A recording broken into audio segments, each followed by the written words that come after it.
Welcome back to the GSL. I'm Tasis, and with me is Artosis.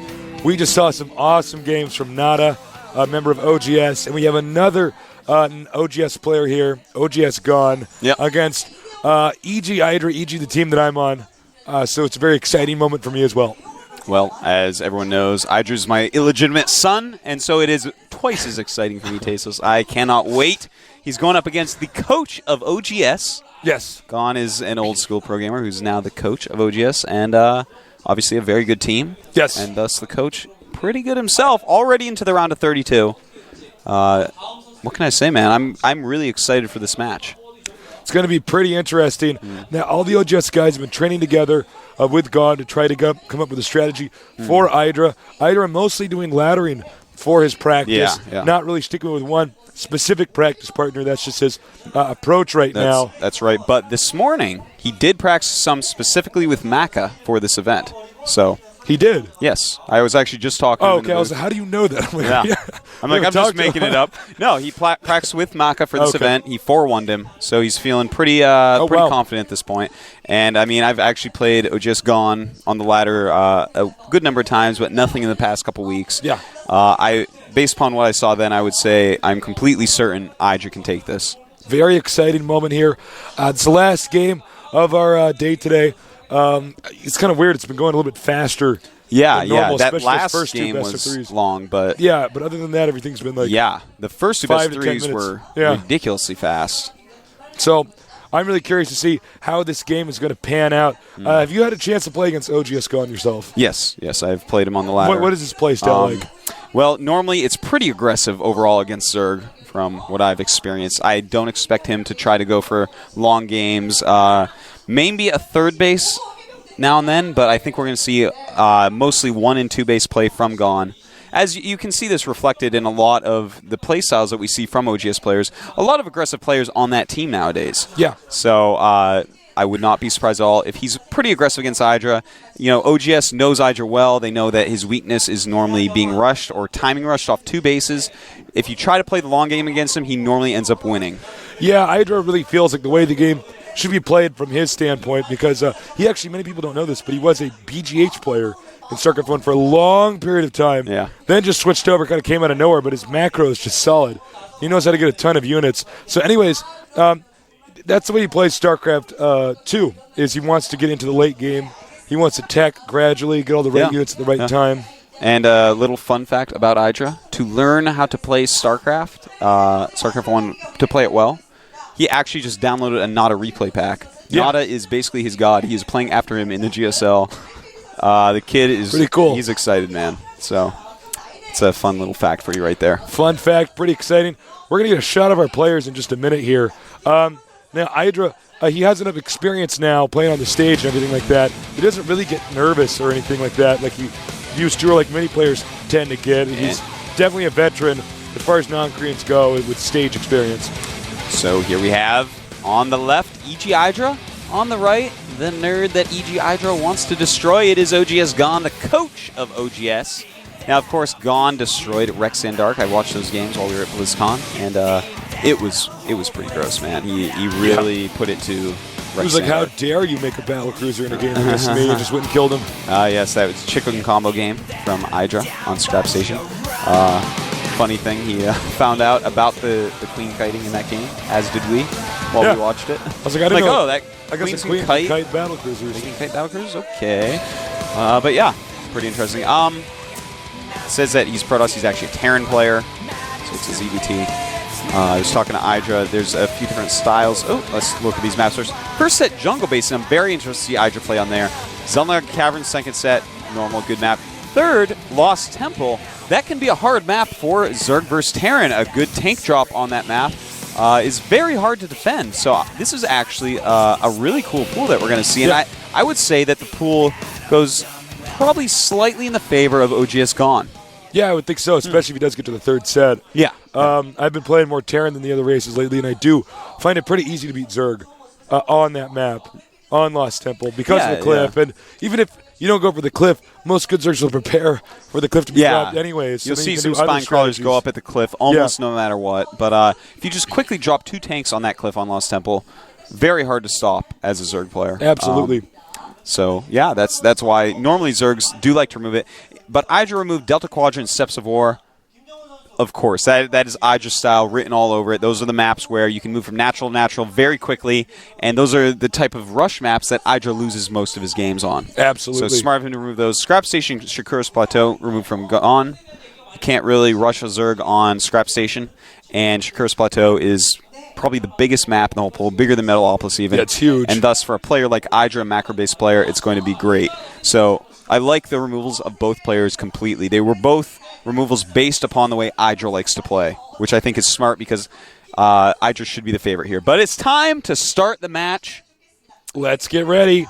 Can EG Hydra take on OGS Gun? Let's find out.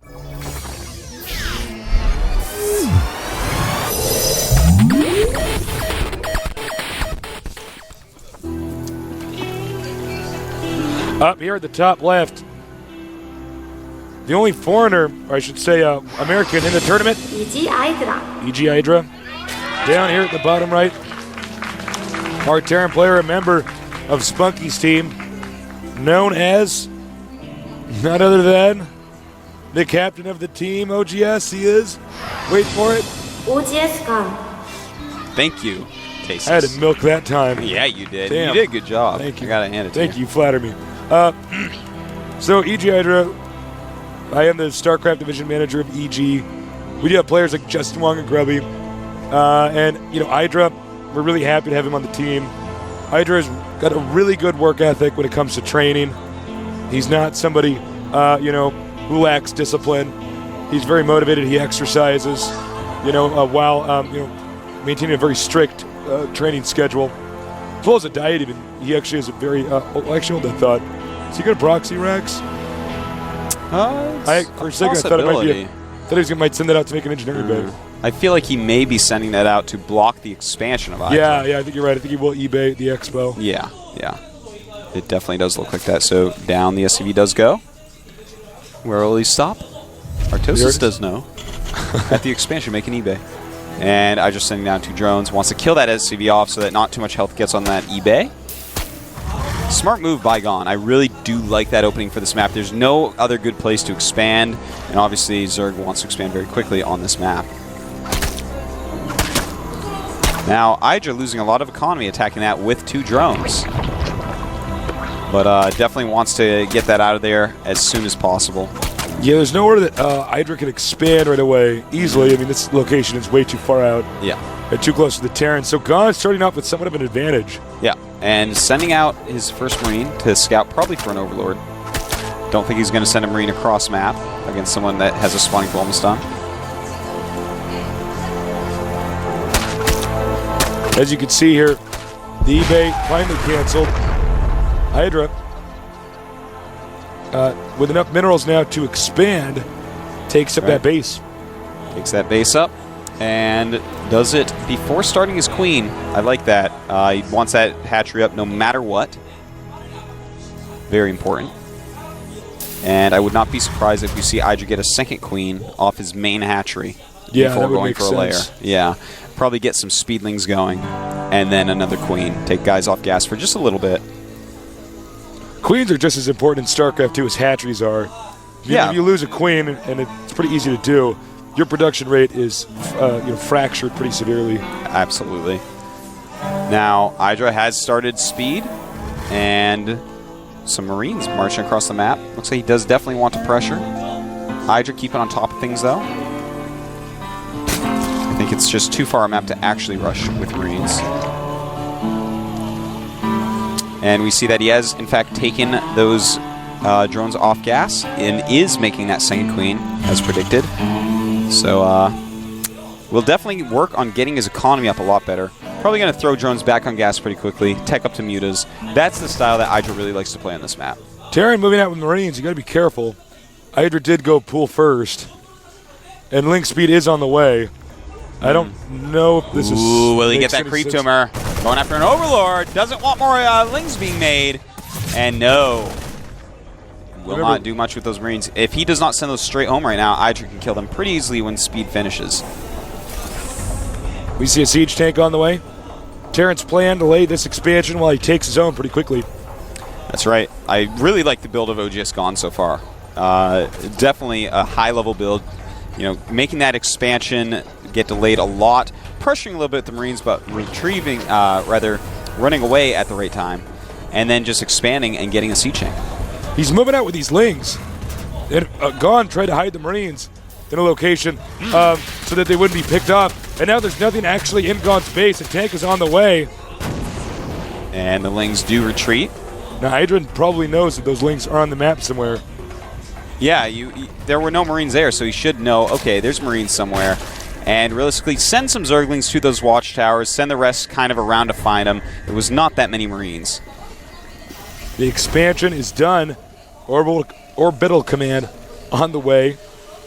That's right, a couple of barracks going up for OGS Gon.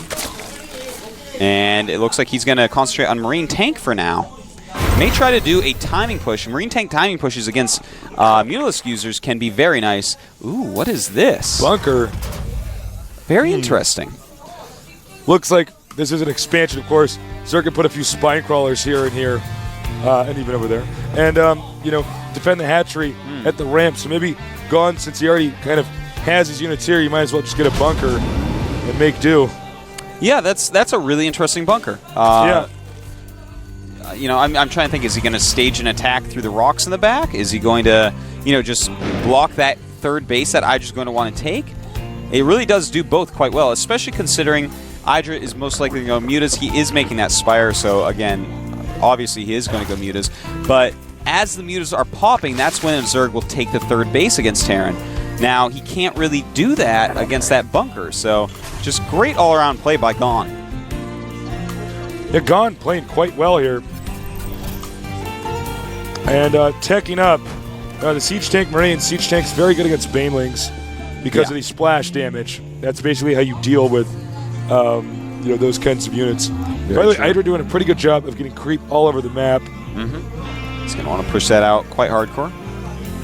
And the Spire is just so close to done. IdRA's going to have enough money for about 8 or 9 mutas. He's got his Overlords saved up. And 7 mutas, and 8 mutas, and +1 attack. It's the right choice. You've got to get those plus attack upgrades. And here we go. Gon moving out with some siege tanks and Marines. It's not a whole lot of Marines, and without medevacs, mutas with good micro should be able to take those out. Lings taking out a scouting SCV. Another scouting SCV over here, right outside the creep location. Excuse me. Now Gon walking back in, realizing, okay, this is not the time or the place to attack. Very smart. And Gon adding another factory and barracks, as well as starting a command center. So IdrA moving out, as you see, with these mutas, and this drone gonna run into that bunker. That is a cool bunker, man. Bam. Now that does actually impact IdrA quite a bit. Yeah, that's really going to slow him down from taking that base. And he looks like he's going to send some lings in towards it. But he will lose several lings doing so. He's going for the turret. Gon does drive IdrA out, takes out the bunker.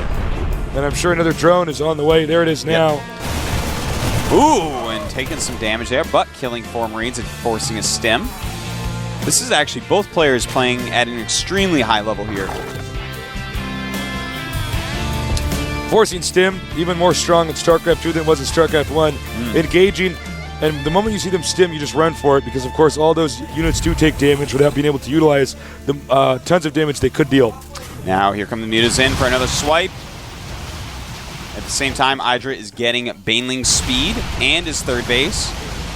Just about right. He's going to need that Baneling speed done well before any Marines move out, and going after these SCVs in the back that are building some supply depots. Force stim again. Yeah, very nice. IdrA retreats. Now, medevacs are pretty late with this kind of build, so every stim he forces out actually really hurts the Terran when the push comes. Nobody's taking the 2 bases now at the location with the ramp, so Gon had a good game sense attempting to deny that, but right now he's not doing a great job of defending. As you can see, stimming maybe a little bit too much. Let's see if he is intimidated into stimming again. IdrA might even get this depot supply blocking him. Now, IdrA is actually doing a really good job here.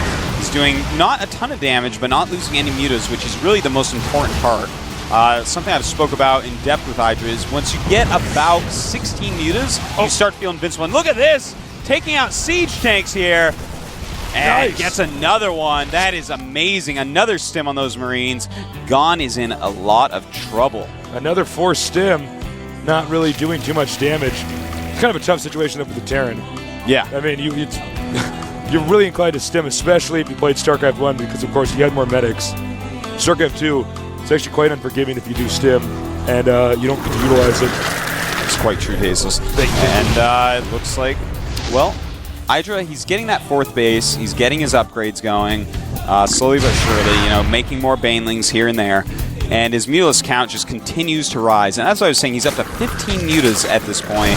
And once you start hitting this many mutas, look at this. See exactly. Before anything even gets down there, he kills a gas. With this many mutas, it's just so hard for Terran to actually get anything done if they don't already have a great anti-muta force, something like Marines and a Thor or two, or at least a lot of medevacs mixed in. But Gon, he chose to make a lot of tanks early and not get the medevacs quickly, not get Thors quickly, so he is not in as good a position as he could have been. More mutas on the way out. A ton of banelings here. The unit counting stage, we have 14. That's right, and the mutas are up to 19 now, which is a lot, and doesn't want to let him get this 3rd base up. Why is he still flying it that way? I know, I was holding my breath right there, but Gon. One Thor is out. That makes it much tougher for the Mutalisks to engage. That's right. The Thor has ridiculous anti-air range. At this point, you can see IdrA, the macro king of Zerg. 162 supply to 121 from Gon. And, you know, he has 4 bases at this point, even though one of them not really mining a lot yet. Still, he's going to have so many units. The mass Baneling cloud that he is sure to make is going to be quite fearsome against Gon. This expansion up and running pretty damn well, I must say, actually. Meanwhile, over here at the left, he is just now starting to get this up and running. He hasn't utilized the gas geysers yet. IdrA taking advantage of the fact that his opponent really can't stim very much because the medevacs were so late. He's going to go in here once again. And this kill starts so fast when you have this many mutas.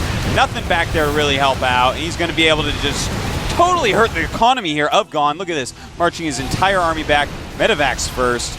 Ooh, gotta be careful. Can't be losing those. But now he does another stim. Gonna use up all that energy. IdrA simply flies away. IdrA is toying with this guy at this point in time. Yeah, this is becoming quite one-sided. As you see, the supply 185 to 119. IdrA is looking nigh unbeatable. Well, as you can see, he has both these extractors, and he's mining at full efficiency with the drones. So he's going to have so much gas. He can get so many high-tech units. And when he finally does get to the final tier, he could get Ultralisk pretty easy as well. Yeah, you know, he is getting that hive now. He has an infestation pit upgrading lands well for infestation energy, but looks like he wants to take out this 4th base. Oh, takes out the medevacs. And I think he's going to go ahead and take this 4th base. Zergling's coming up to try to fight them off. Will he engage? It looks like IdrA does, in fact, want to engage. Is that magic box over the Thor? Wants to, here come the Banelings. Very nice by IdrA. Looks like he's going to take out this entire army that Gon moved up with. And wow. Beautiful swarming right there. Not a whole lot of units left for Gon. Yeah, that was the bulk of his army. IdrA may peek over here. Whoa, take a look at the supply difference. 170 to 95. Jesus. IdrA. Wow. Wow. As you can see, huge Baneling Zergling ball down here. And once again, he goes in over here and starts to take out these turrets, as well as the mules. Another 4 stim. IdrA's not going to stick around for that anymore. Yeah, you know, he's running around with these Marines, stimming all over the place, losing all this energy, has almost no supply compared to IdrA. Things are not looking good for OGS Gon. Infestation pit out. So investors should be out and about. Out the station pit. Out the station pit. The muta ball getting bigger and bigger. Meanwhile, Gon surprisingly passive this game. Yeah, he's normally quite a bit more aggressive than this. I liked his play a lot until the mutas came. You know, he just did not deal with them quite right. Look at this, a huge amount of units against Gon's relatively small army. Uh-oh. And here we go, the Baneling's coming in. A lot of siege tanks in there, but whoa. Ouch. Magic boxing those mutas so that Thor Splash doesn't do anything. Kills the entire army of Gone. He may not be able to recover from this. Yep, let's take a look at this supply, just for giggles. 181 to 81. There's just not enough anti-air. This should be the killing blow, as he may very well right-click on the command center. Yep. And it looks like Gone is going to have to give up here. He has really nothing left at this point. 74 against 180 supply. Over 100 supply more from IdrA. IdrA really effective this game in controlling the map. He was put behind early on, but at this point in time, Gone is almost starved to death. And there it is, GG. And IdrA, very harass-based, very macro-based. That is a very good Zerg we are looking at right there. And a handsome young man. What a handsome gentleman. He's so good. Gone. Quite a good Terran, but that Mule's Grasp was just too much for him to handle. If he wants to handle that, he's either going to have to be more aggressive before the mutas come out to prevent the mutas from... just make the mutas defensive as opposed to harass-based. And or go for a different style of unit composition. Maybe a few Thors to help wave off the mutas so they can't really come in and harass. Yeah. Something like that. Well, the mid-game was really where Gone suffered. He didn't have any solid defense. His turret placement seemed weak. And frankly, he was forced into stimming way more than he should have. He should have caught on to that a little bit quicker. IdrA, I think 8 forced stims off. Yeah. Unless I'm mistaken. And this was within a 10-minute block of time. Yeah. This is something very interesting you said during the game that I want to re-underline and put asterisks around and put glitter on top of. Stimming hurts you more in this game than in StarCraft I. In StarCraft I, you could actually stim a lot. Medics were 50 minerals and 25 gas. They walked around the ground, so they never really died. They had more health, more armor, and low attack priority into them. So basically, medics were this amazing, easy to get. You get a lot of them in StarCraft 1. Stims weren't that expensive. But as you said, you get punished much more in this game for stimming. Much higher tech to get medevac dropships. They cost 100 minerals, 100 gas. And they fly faster than your units. They have high attack priority. Things just love to kill medevacs. So you just never have as much. And therefore, as you said, especially with all your units being on one hotkey, when you hit stim, everything's stimmed. In StarCraft 1, sometimes you just stim one key, which would be 12 units. So, as you were saying, Tasos, very important thing to remember. We are going to start this game in just a minute. Get ready for game number 2.